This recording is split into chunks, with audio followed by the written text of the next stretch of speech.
因为台美的关税谈判最近就有可能会当讲出结果。有学者就分析讲，台票换美金伫后半年应该是袂起甲遐强，所以咱的 GDP 要保掉3%，应该是有希望。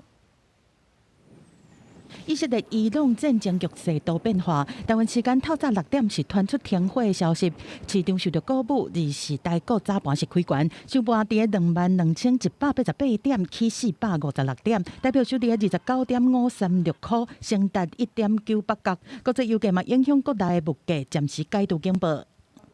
现在中东局势已经停了，所以请各位能够了解，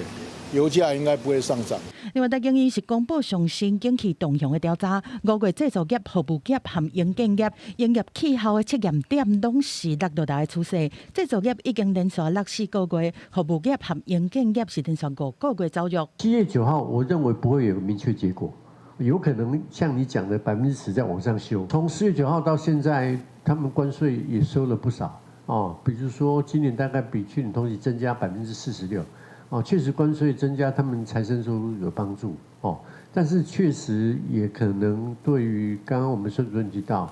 第3季的 CPI 造成一些压力。国内经济成长率的预测，学者预估顶半年因为受到油汇调的带动 ，GDP 影响差不多是5%，强调关税、汇率战争、发展态势愈来愈明，2025年 GDP 有希望保3。记者综合报道。